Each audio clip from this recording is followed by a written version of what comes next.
So in my last video, I showed you how to download and install Anaconda Navigator. So Anaconda Navigator is a distribution system through which you get a lot of IDEs, that is integrated development environment, like Jupyter Lab, Jupyter Notebook, Spider, etc. So first you open the Anaconda Navigator. Today I'll be covering a lot of addition, subtraction, like some of the work environment in Python. So once you get the Anaconda Navigator open, select the Jupyter Lab.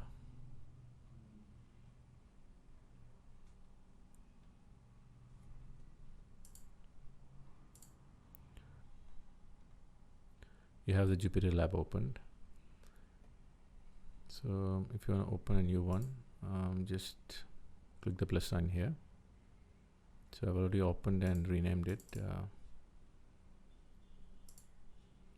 To close it, you have to click here on the file browser. Now to rename it, only thing you have to do, first of all, when you open a new file, it's not named. It will be like a random name. So to rename it, just to right click on here and then rename notebook. So you'll get an option to rename it. So I've already named it.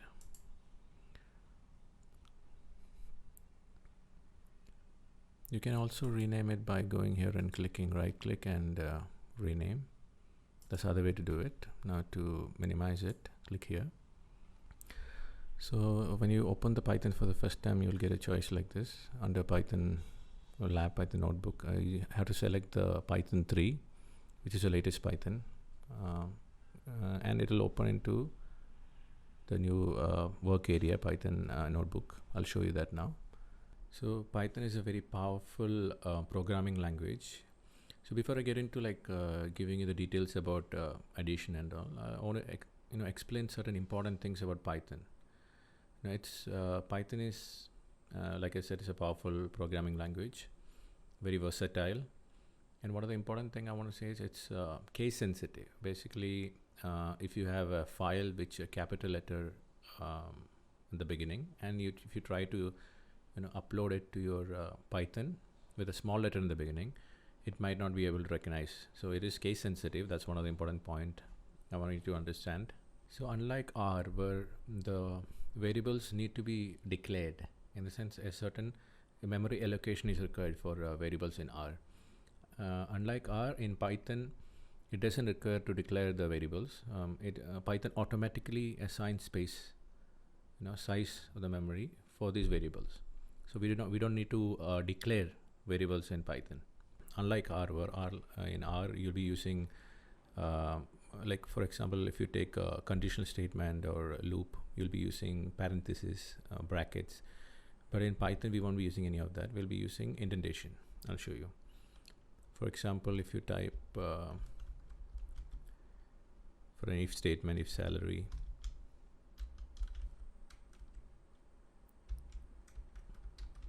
greater than 2000, and put a semicolon. So here once you type the colon, and when you click enter, this is indentation. 4 leading spaces are left. It's called indentation. That's one of the properties of Python. And second thing I want to tell you about is in Python, same like in R, if you want to comment something, just hashtag, and then whatever you type after hashtag is not taken into consideration. It doesn't become a part of the code. So you can type anything.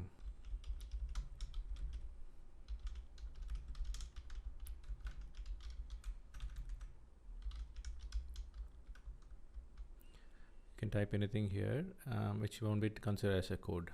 So other important thing you have to notice here is same like R. Here you can use double quote, and if you want to include something inside, or you can use single quote. Both works.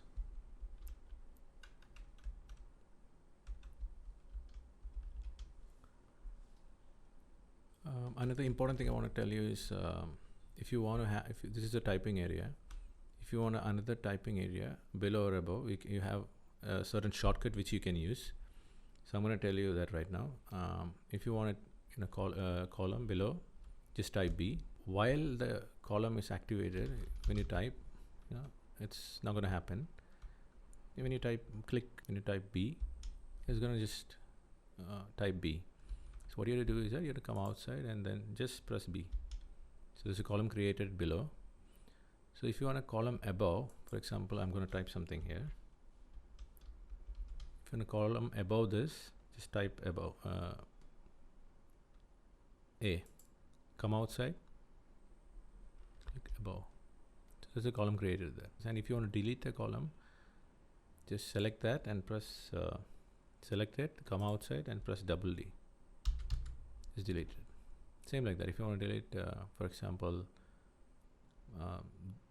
this, just select it, then come outside, then press double D. So it's deleted.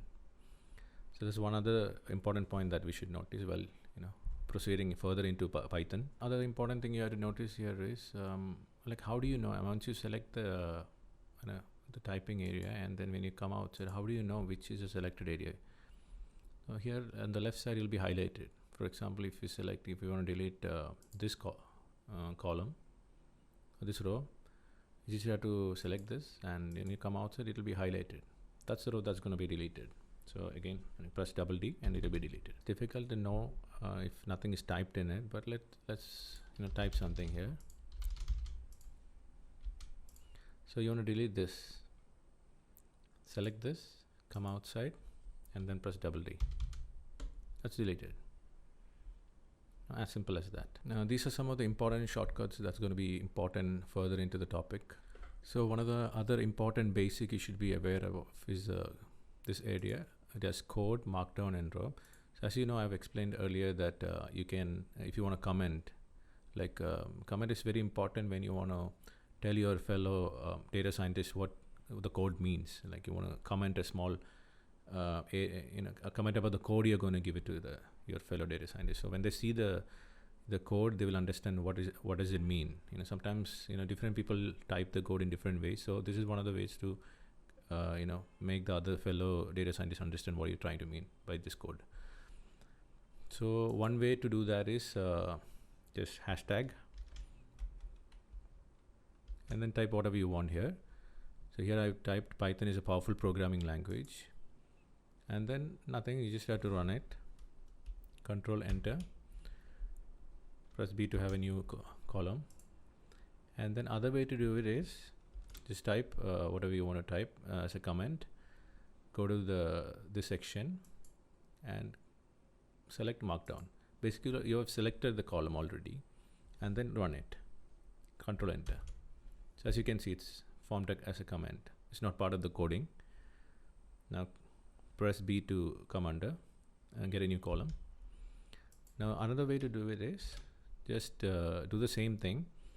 Type whatever you want to type as a comment, then go to the same section and select raw and run it.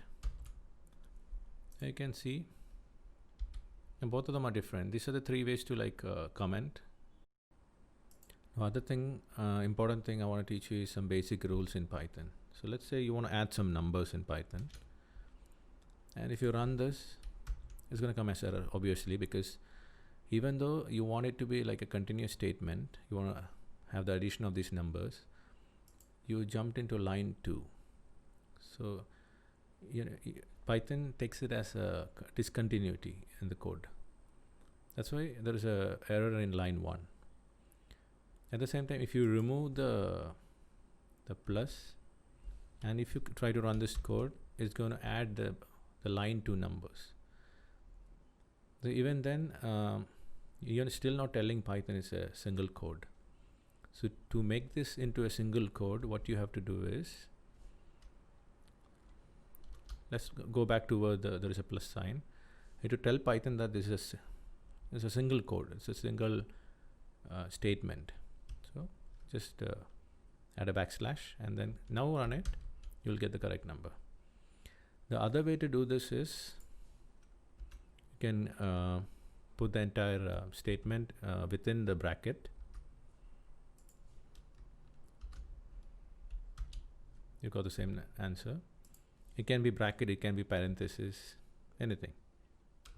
Let's say you're using the curly brackets.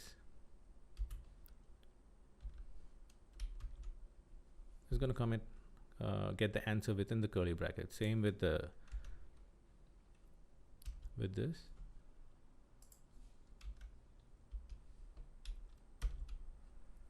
So these are some of the ways to do some addition.